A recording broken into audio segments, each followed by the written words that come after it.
Minecraft has a lot of items and blocks that you will never be able to get your hands on in survival mode. Some of them are hidden in plain sight, some of them you have walked past 100 times without realizing, and some of them are so locked down that the only way to get them is through commands or creative mode. Today we are going through every single unobtainable item in the game, what they are, why they exist, and why Mojang decided you are simply not allowed to have them. Let's get into it. Barrier. The barrier block is one of those items that exists purely to make map makers and server admins happy, and nobody else. It is an invisible block that players in survival mode cannot see, cannot break, and cannot interact with in any way. From the outside, it looks like there is absolutely nothing there. You just walk into thin air and stop moving. Creative mode players can see it as a red circle with a line through it, which is Minecraft's way of saying do not touch.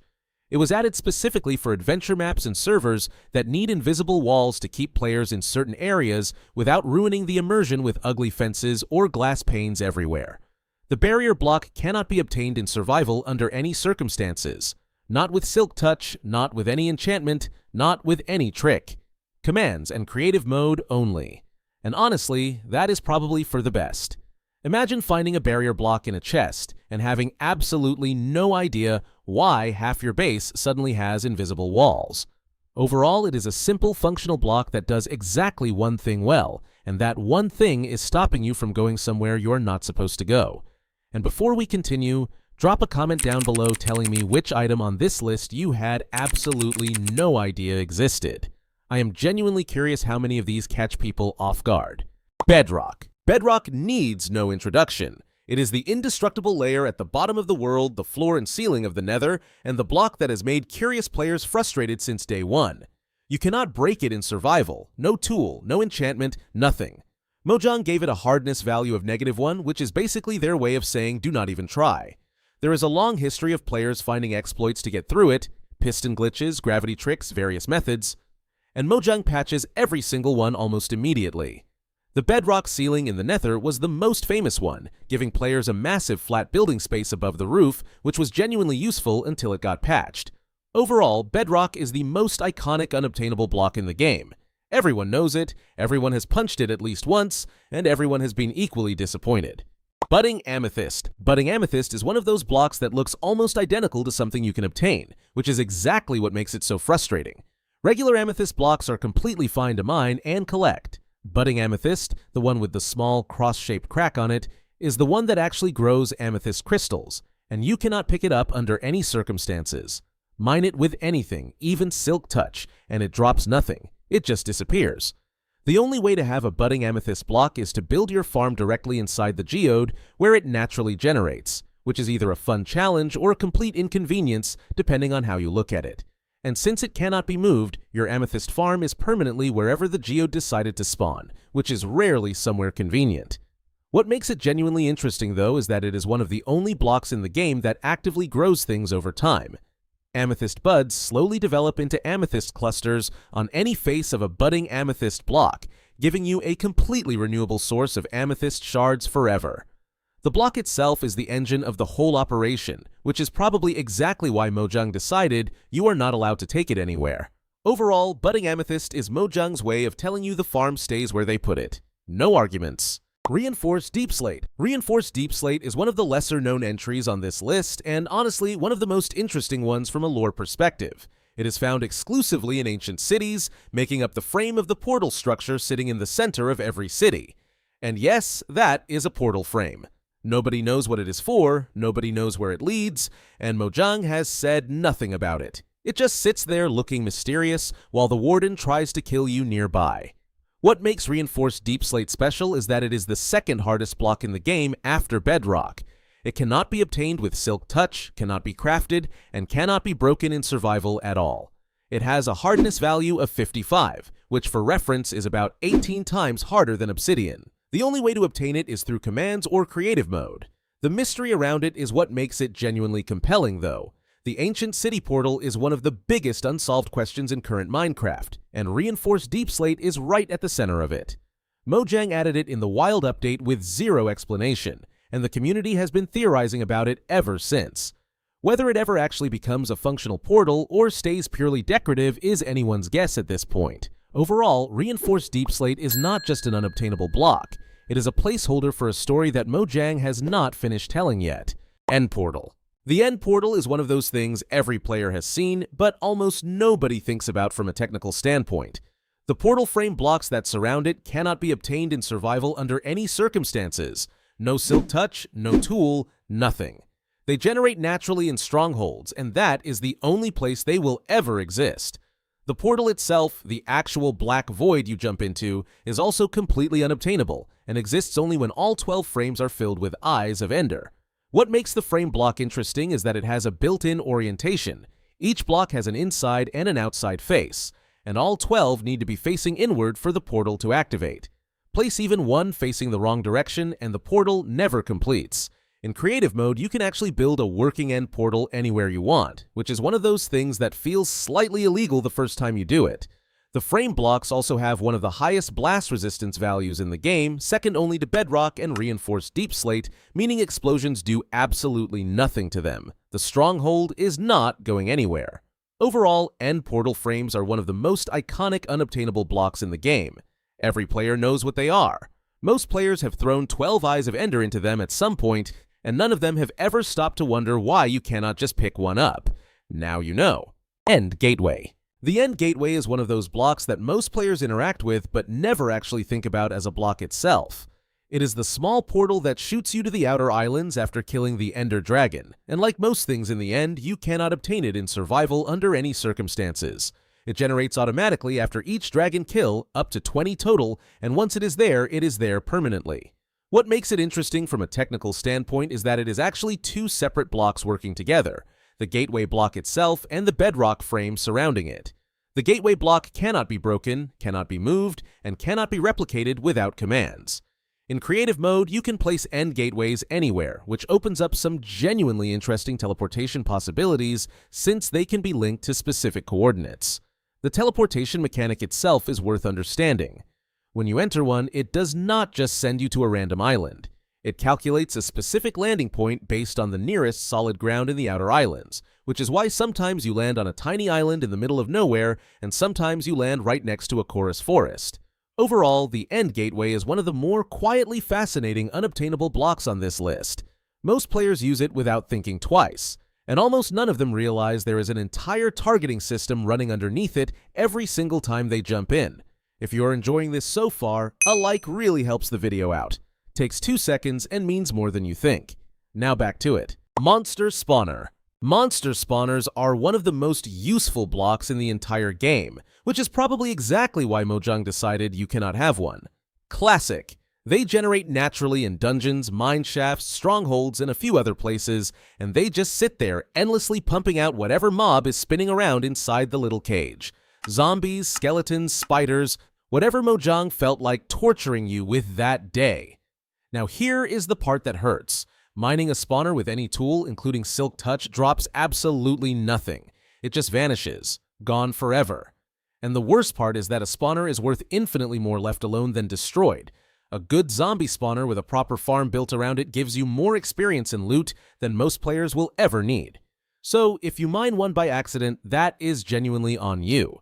The Silk Touch myth is also worth addressing because a surprising number of players still believe it works, mine a spawner confidently, and then stare at the empty space where it used to be in complete silence. It does not work. It has never worked. Please stop. The correct move is always to leave it exactly where it is, light up the area so it stops spawning, and then build your farm around it at your own pace. Overall, monster spawners are the most practically valuable unobtainable block on this entire list, and the most painful one to accidentally destroy. Developer blocks. These three deserve to be in the same section because they are all essentially the same thing. Developer tools that Mojang never intended regular players to touch, each one more confusing than the last. The command block is the most well-known of the three. It executes commands automatically when triggered by redstone, and in the right hands it can do genuinely insane things. Custom minigames, automatic systems, things that should not be possible in vanilla Minecraft, but somehow are. It cannot be obtained in survival, cannot be crafted, and requires cheats or creative mode to even place one. The structure block is the less glamorous cousin. It saves and loads structures in the game world, which is essentially how Mojang builds and tests things like villages, bastions, and trial chambers internally. Most players will never need one, and most players will never understand one either, which is probably fine. The jigsaw block is the most obscure of the three and the one that even experienced players have never heard of. It is used for procedural structure generation, basically the system that decides how villages, strongholds, and other structures piece themselves together randomly every world. It is a behind-the-scenes tool that runs every single time you generate a new world without you ever knowing it exists. Overall, these three blocks are Mojang's backstage pass, the tools they use to build the game itself, quietly running in the background while you punch trees and blame Notch for your problems. Trial loot. Trial spawners and vaults are the newer additions to the unobtainable list, added with the trial chambers in the 1.21 update, and they are basically Mojang's attempt at making dungeons actually interesting, which they succeeded at for once. Trial spawners are similar to regular spawners, but significantly smarter. They scale the number of mobs they spawn based on how many players are in the area, which means bringing friends does not make it easier. It just makes it louder and more chaotic. Once all the mobs are defeated, the trial spawner rewards you and goes into a cooldown. And unlike regular spawners, you cannot just build a farm around it and leave it running forever. Mojang specifically designed it to prevent that, which is either great game design or a personal attack depending on how you play.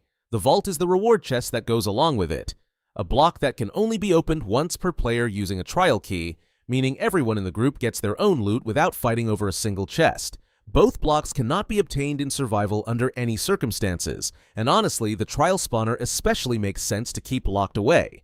A placeable trial spawner in survival would completely break the game's progression system. Overall, trial spawners and vaults are the first time Mojang made a dungeon worth actually clearing, and then made sure you cannot cheese it. Respect, honestly. Enchanted Golden Apple.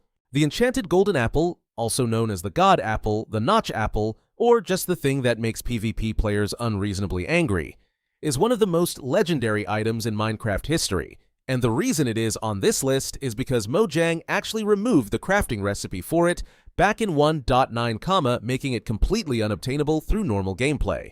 Before that, you could craft one with 8 gold blocks and an apple, which in hindsight was either incredibly generous or completely unhinged game design. Now the only way to find one is in naturally generated loot chests, desert pyramids, ancient cities, bastion remnants, and a handful of other structures.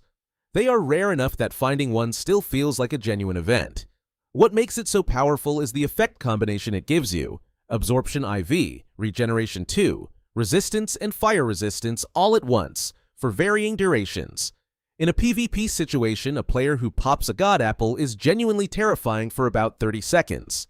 In a survival situation, it can pull you back from the edge of death in circumstances where nothing else would. The fact that Mojang removed the crafting recipe and never brought it back says everything about how broken it was when you could just make them freely. Overall, the Enchanted Golden Apple is the most iconic unobtainable item on this entire list. A legendary relic from an older, wilder version of Minecraft that Mojang quietly locked away and never discussed again. Spawn eggs. Spawn eggs are one of those creative mode staples that survival players have been jealous of since they were added. Every mob in the game has its own spawn egg, a simple item that instantly spawns that mob wherever you right-click. Want a chicken army? Done. Want to spawn a wither inside someone's base on a server? Technically also done, though not recommended. In survival mode, spawn eggs are completely unobtainable through any legitimate means. No crafting recipe, no loot chest, no trade, nothing.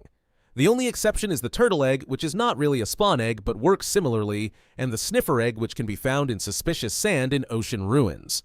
But actual mob spawn eggs? Survival players simply do not get them, and Mojang has never shown any interest in changing that.